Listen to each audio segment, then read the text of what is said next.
Hey, I'm back again, 2 days in a row, or 6 days in a row. I have no idea at this point.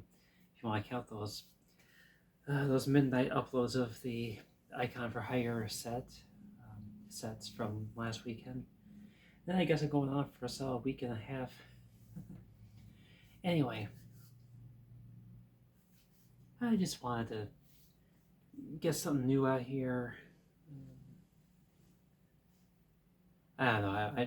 I know what I did yesterday. I dragged on way too long, kept things going a lot longer than I probably should have, especially that PlayStation 2 video. Sorry about that. I was so, so wrapped up in showing off the games and you know, singing their praises where due, and I just kind of lost track of time. Didn't realize that it was going to be almost a full hour. So yeah. So I was just sitting here just a moment ago thinking, okay, what's my topic going to be today? Yeah, I'm going into I go into these videos ow, blind most of the time. I just have no topic in mind. I just sit in front of the camera, hold my hand up to trigger the sensor on the phone, and have at it. So I was sitting here just a moment ago thinking, okay, what's today's topic going to be? And I finally figured out a good one. Kind of a fun one to look back on, for me at least. And that is, my musical journey. Now, the fact of the matter is, my musical tastes have changed tremendously over the past 30 years. I mean, back when I was a kid, I really didn't really care for music. It was noise. It was something that adults did. I just didn't really understand the appeal of it. But what was I? 10 years old, 11 years old? Yeah, I think I was 11 years old. That Christmas, I got a CD player, uh, combination 2-deck tape player stereo thing. It was it was an unexpected present from my parents under the guise of Santa. And they decided, okay, here's a CD player for you. Here's one for your brother too. And yeah, so they follow that up by, well, mom takes us out to. Okay, so at this point in my life, I am living in the sticks. I am just, there is not a real store within 40 miles, maybe 30 miles. Anyway, you've got to drive the better part of an hour just to get to the nearest grocery store. So for just for ease of reference, the nearest town was called Spooner, Wisconsin, and at the time, the main attractions there for shopping were the Economart, which I'm sure has changed names by now, and next door there was a retail store called Pamida, and that was the small town branding of the, at the time, thriving Shopko brand. Shopko was the big city brand. Pamida was a small town brand. Same parent company. They merged around the something in the 90s, I think. But anyway, really overpriced shit there. I mean, you were paying on average about $10 more per any video game you bought. It would be like $10 more than retail MSRP. But anyway, mom takes us out there to Pamida and tells us that we can go each buy one CD. And well, around the time I had started listening to a bit of country radio, like I was talking about yesterday, I listened to that because that's what mom and dad listened to, and that's what I felt I was allowed to listen to. You know, when you're a preteen and you're still living the good Christian child life, and appease mom and dad, all that blah blah blah blah blah. Yeah, so you gotta cater to their whims, and yeah, I wound up listening to country radio.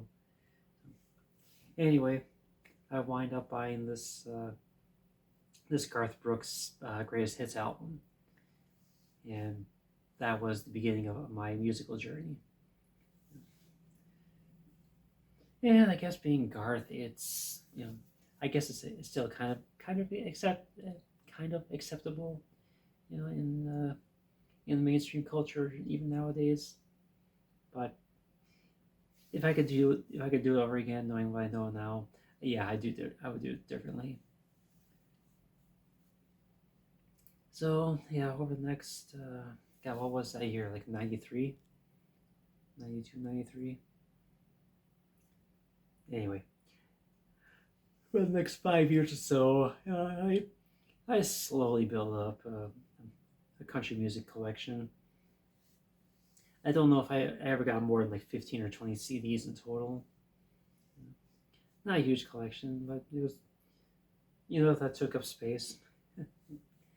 um, yeah, and then, like I was talking about the other day, I woke up one morning and realized that, holy shit, all of this music I've been listening to is absolute dog shit.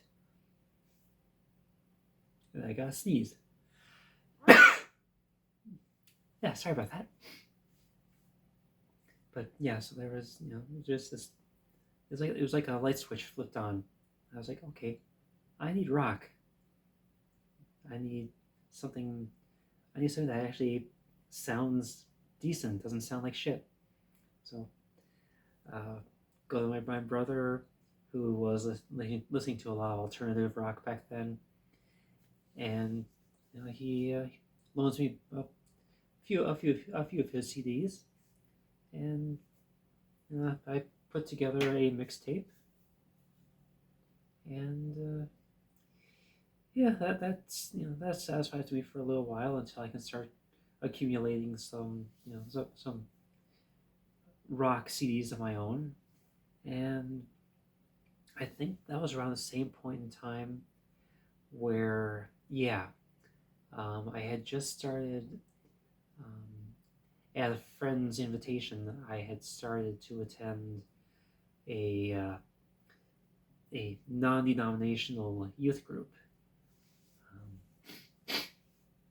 they went by the name of Shekinah, which they kept it going for a couple of years, but they were essentially it was the format was you had the band would do covers of popular Christian rock songs of the era, you know, most famously Jesus Freak, and yeah, so I go down there every Sunday, every Sunday evening, Sunday night, and that's how I'd finish out my weekend. I just go in there.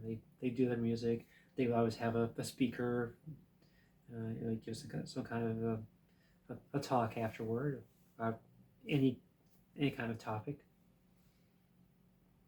Well, uh, when all was said and done, I start collecting CDs, and my first non-country album actually turned out to be the DC Talk album Jesus Freak, and I kind of stuck in that lane for the most part over the coming year or so. I did branch off into a couple of the more popular alt rock, um, rock and alt rock bands at the time. Um, oh God, what was there, like Smash Mouth, Goo Goo Dolls, um, Wallflowers, a few albums like that. But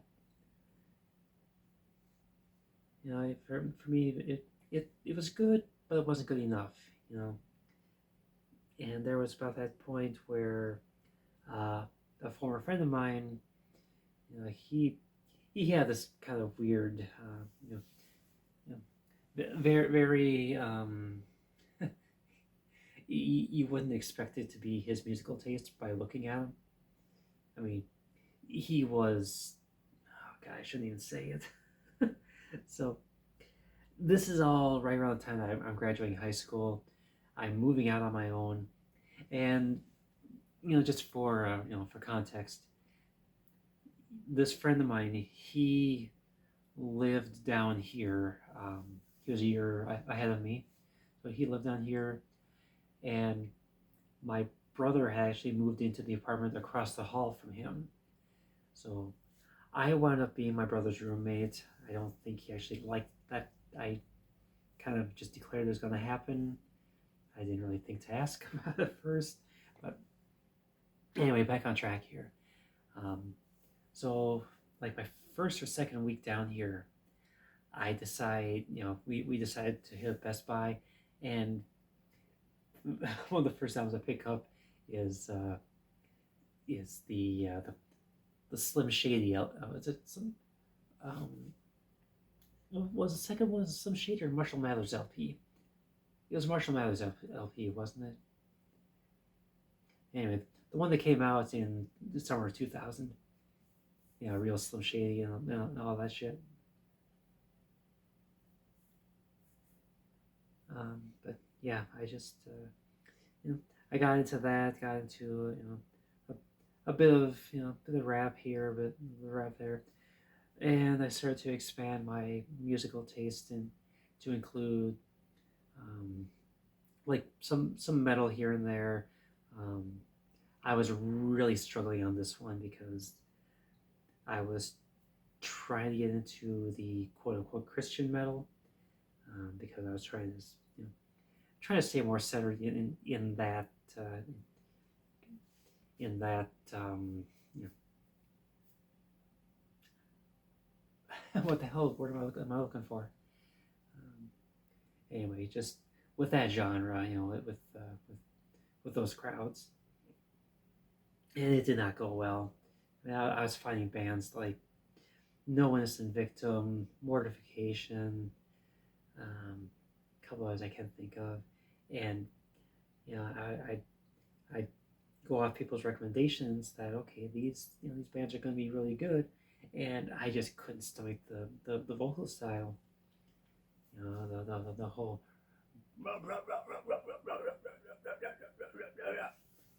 just didn't work for me. So the search continued, but I did come across some good news in there in my search for more bands that were okay. So I was in a chat room actually, and topic of music was on what people were talking about, and someone was asking about bands for fans of DC Talk. Well, as it comes up, POD came up as a good option, and I started looking up POD, and from there, Project 86 came up, and this was about 3 weeks after I graduated high school, and for whatever reason, I'm not really sure why, my brother knocks on my bedroom door in the middle of the night. It's like 11 o'clock at night. I'm actually trying to go to sleep, and he's like, "Hey, we'll go to Walmart." I'm like, "Yeah, why not?" And yeah, I didn't even get my contacts in. I didn't have my glasses on or anything, so I'm like totally blind doing this. I get to Walmart, and I start, I'm perusing the CDs, and I find the album Drawing Black Lines by Project 86. So I'm like, okay, I've heard really good things about this album. I'm going to go ahead and take a chance, buy it. brought it home, fired it up. The first track I wasn't real keen on at the time, but then it got to the first single off that album, called "One Armed Man." Play on, and that one hooked me. And yeah, from there, for the next probably the next 10 years, 10, 12 years, I was, they were, hands down my favorite band. I mean, along the way, I did branch out into other quote unquote Christian bands, a few secular bands too, but it was primarily Christian type because, conservative upbringing and family values, blah blah blah blah. And also there was the uh, budding relationship with Nola at the time, and she was doing this thing where she was, hardcore Christian living, wants only the good and pure music, that whole thing. So I was trying to do right by her as far as all that goes. So I kind of, stifled my musical growth because of that. Not to say we didn't find some good music along the way, but yeah, I did find Demon Hunter. I found Spoken. And I found not too much more, but I still keep them in my rotation regularly to this day. So it's all good. But anyway, 2007, 2008, 2009 roll around, and I'm still trying to adhere to that because I'm still in that relationship. And, well, to be blunt, she's really insecure about everything. But then she dumped me, or ghosted me back in 2009, and then I started to kind of branch out a little bit. I started listening to more mainstream music, and I began to discover the likes of Lacuna Coil, The Devil Wears Prada. Still remains what I actually started listening to beforehand, but bands of that nature were becoming more my thing. And I can think of. I'm just going with whatever comes off the top of my head. And one of the more notable ones back around that time was I think they were a San Francisco-based band called Park Lane, and they friended me on MySpace. Okay, so that's where we're at. We're at MySpace right now, and I'm listening to their CD, and I'm okay. So not CD. Sorry, they had a sample up on their MySpace page. Listened to it, liked it, got in touch with the band about getting a physical CD, and they're like, okay, yeah, we can do that. Send a check for $10, and we'll send you the CD. So I send the check out. 2 weeks go by. I see the check has not been cashed. So I message Mike, the guitarist, and he's like, yeah, I haven't gotten it yet. So I decided, okay, we'll go ahead and send another check. And like 3-4 days later, he messages back saying that both checks arrived at the same time. So he destroyed one, kept the other, but sent me back a copy of their demo EP. And yeah, I was a fan of what they were doing. I mean, they weren't anything spectacular, but they had a good foundation, and they were presenting themselves as kind of a Christian-esque band. Not explicitly Christian, but their MySpace pages or Facebook pages, whatever they were doing at the time, two of them did mention that they were Christians. So I'm like, okay, I can get behind this. And well, I'm listening to them. I'm a big fan, for the first couple of years. Then the time comes where they release their first full length album, and Mike decides to hit me up and say, "Hey, what kind of songs do you like?" And I describe the kind I'm into, and based on that, he sends me an early sample of one of the songs. It was oh shit, what was it? What was it called? All You Got.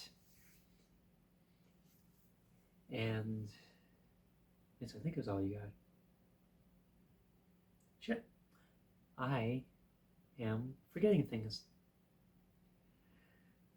Yeah, that, that might have been it. Whatever. Um, so anyway, he sends me this sample song off the upcoming album. I love it. I tell him, great job and all that. I buy the album right away as soon as it comes out, and things are great. It's a really good album. They had Carly Coma of Candiria actually became their vocalist for this album and the next one. And based on this, they attracted national attention. They did tour with I think it was with Nonpoint on a national tour, and yeah, and then they changed their name. So the album's name that they were promoting during that tour was called Letters from the Fire. Well, that fall or late that summer, they decided to change their band name to Letters from the Fire. And they released, a few weeks later, they released their first EP as Letters from the Fire. And it's called Rebirth. It can't be found anywhere now, so it's kind of, it's a relic. But I noticed while they were touring that they were undergoing quite the image shift.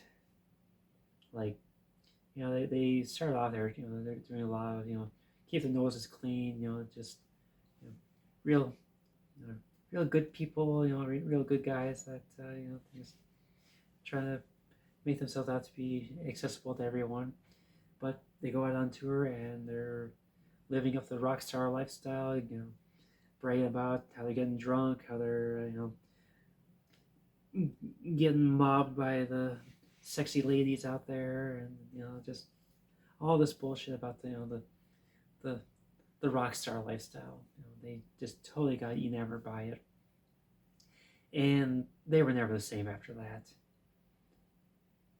I was like, okay, I bought the Rebirth EP, which actually was pretty good. I mean, there was a song called March of War. If you can find it, listen to it. I really liked how Carly's vocals came out of that one. And it flowed well and everything. But a few weeks after that album came out,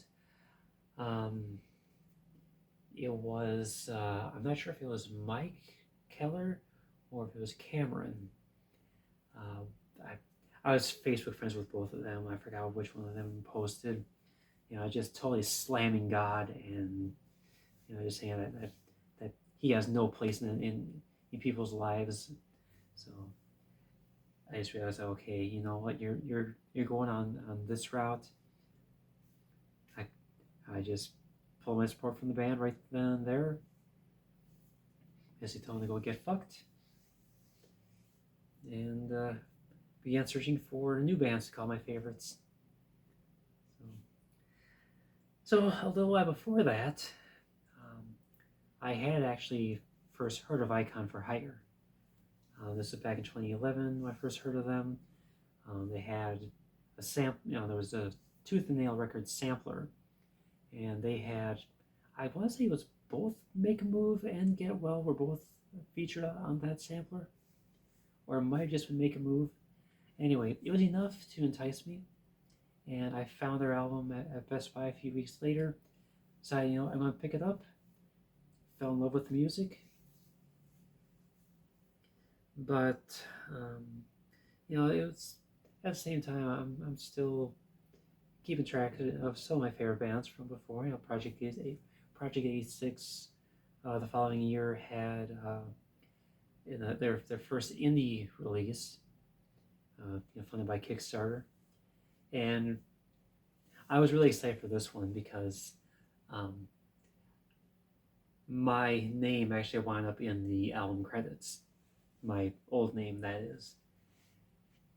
So if you find Wait for the Siren, you would find me as one of the thank yous in the album credits because I helped with funding the album.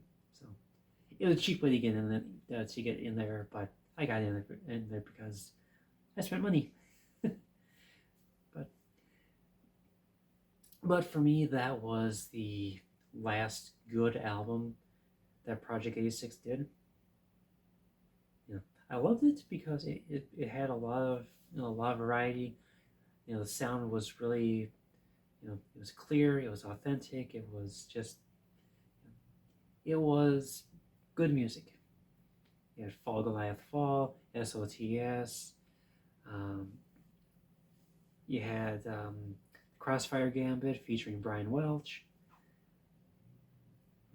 Omerta's Sons was a really good one. So just it had some really good bangers on it. Um, so at this point, I'm pretty much I'm following those two. Following Project 86. I'm starting to I'm beginning to follow Icon for Hire, and around the same time, I'm first exposed to Van Canto, which is a German metal a cappella band. It's one drummer and a bunch of vocalists all doing their own thing. You can be fooled into thinking that they have a guitarist because they handle that part really well. And yeah, I found Van Canto thanks to a music video based off of the free-to-play game Runes of Magic. It was really good WoW clone back in the day. So I heard that, I was like, hey, this is really cool. And yeah. And then let's see, this was going to be about 2012, 2013, when the whole thing with Park Lane happened. Letters from the Fire, what the fuck they're called. And yeah, shortly after, I'm not sure how much my sense of time seems to be a little off at this point, because I could swear that it was sometime in 2012 or 2013 when Icon for Hire posted the lyrics to their upcoming song Now You Know, and I saw those lyrics and just the tonal shift between scripted and this was so vastly different. And I'm still holding on to the whole Tooth and Nail Records um, fandom. I'm just like, okay, Tooth and Nail Records has a certain standard that they adhere to, and here Icon is just totally shitting all over that. And I was like, okay, this is not the band that I felt that I was falling in love with. So we'll just pull back on the support there.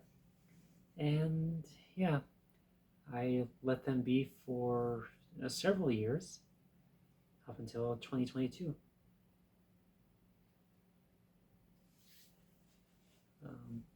And during the meantime, kind of hit a lull there where had a couple releases from Van Canto that were okay. Demon Hunter was largely disappointing. I mean, yeah, Peace was a pretty good album, War was a pretty good album, but nothing that really, not much that really stuck with me. Project A6 disappointed me multiple times in that stretch. And yeah, let's see, I'm just trying to get my bearings as to where I'm at right now. But in the past year or so, past 2 years, I guess now.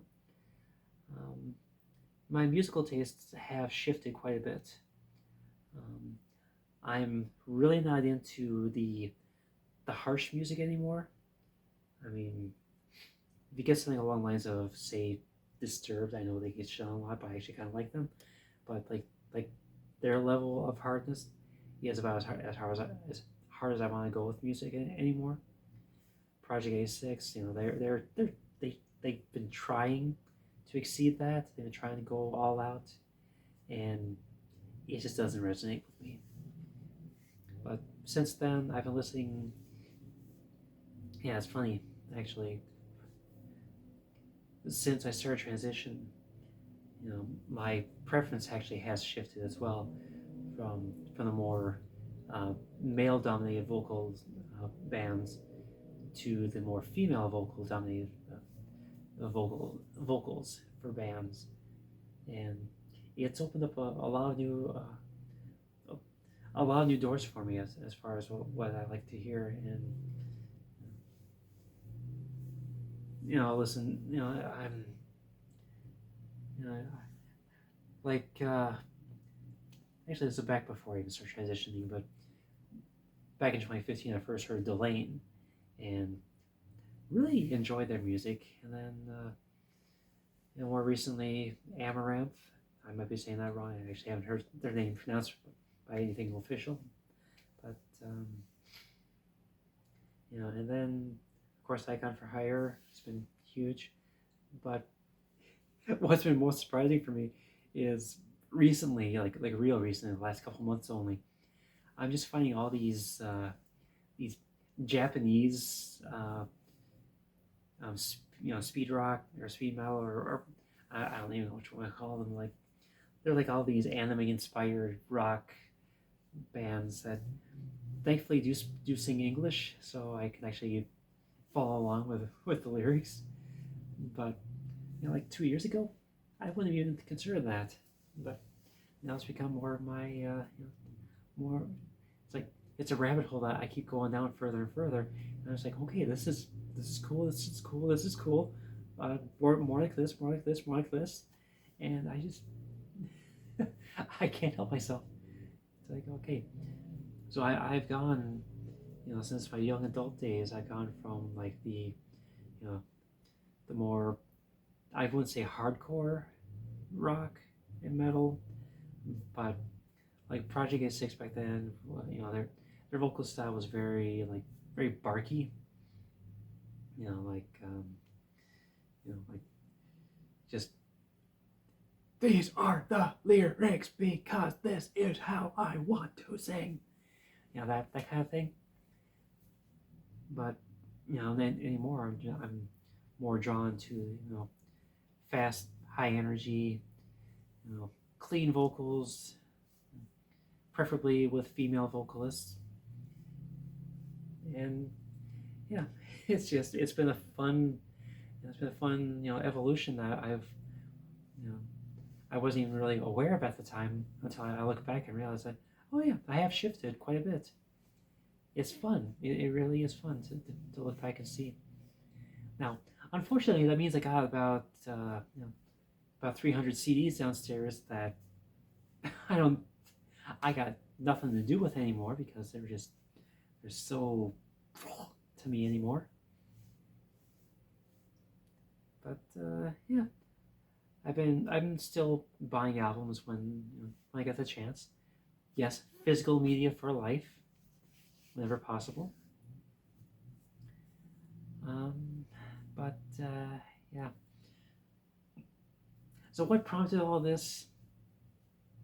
Well, so we were told last year or 2 years ago. It's been a fucking long time. Project A6 said that they were having one final album, which was supposed to be, gosh, I can't think of the name of it anymore. Omni, yeah, just Omni. Yeah, so I did the pre-order thing with Omni. I got their merchandise bundles and everything. But turns out they lied, and they just put out another album, a live album as it was, and the one of the cuts off that album showed up in my Spotify recommendations, in my release radar. So I'm not following them anymore because, well, the last 3 albums have been just massive disappointments. So I just said, screw this, I'm done. But I decided, what, it's a live version of Sincerely Ichabod. And that was one of my favorites off their 5th album, and the rest will follow. It was the opening track. Really good back then. But I started to listen to it, and yeah, it's very clear. It's abundantly clear. Schwab needs to quit. I was just listening to his vocals, and he's not even really singing or growling or anything at this point. He's just talking with a little bit of musical inflection. I'm singing more right now than he was, and I'm barely altering my voice. So take that as you will. I mean, it was such a stark contrast when there's vocal parts for Schwab as lead vocalist, and there's vocal parts for the guitarist. And the guitarist, originally was Randy Torres and Stephen Dale. Well, they're gone. They're long gone, like well over a decade gone from the band. But whoever's doing guitars now actually sounds much better than Schwab does as the lead vocalist. I'm just like, okay, so these guys I got singing backup sound better than you do, and you're supposed to be leading this band as a vocalist. Yeah, it's time. It's time. Just hang enough, Schwab. You were my favorite band for so long, but anymore, you're embarrassing yourself. You said you're gonna quit you're gonna retire the band after Omni, and you should have held to your promise, because that live recording was just absolute dog shit. But I learned over the years that Schwab isn't exactly the most honest, most truthful person out there. He straight up lied about the Drawing Black Lines anniversary concert, which took place during COVID. He actually told the fans that he was in contact with Randy, Steve, and Alex about reuniting for that show, but they all declined. That's what he said. Well, Randy caught word of this and just put Schwab on blast on Schwab's Facebook page, or maybe it was the band's page, but anyway, he was just like, no, that did not fucking happen. You never reached out to us. And I think he said that they would have been open to it if he had reached out to them. But between there's clearly a rift between Schwab and the original bandmates,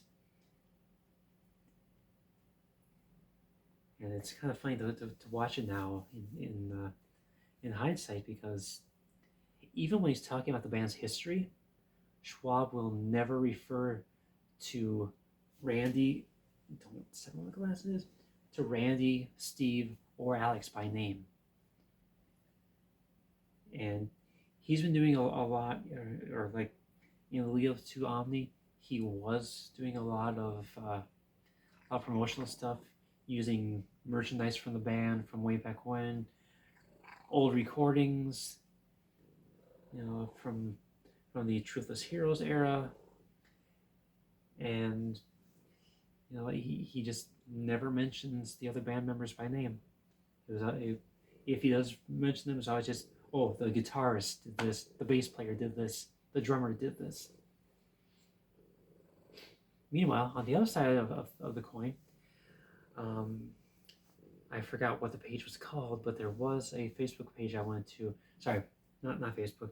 Um, Bands in Town page I went to, where Randy, Steve, and Alex are actually were running, offering some vintage merchandise from the early days of the band. Uh, Most notably, they had a CD of demos and B-sides from Drawing Black Lines, but there was no mention of Schwab in any of that. So clearly there's a rift between them. And I'm just like, holy shit, what did Schwab do to piss off all three of them at different intervals?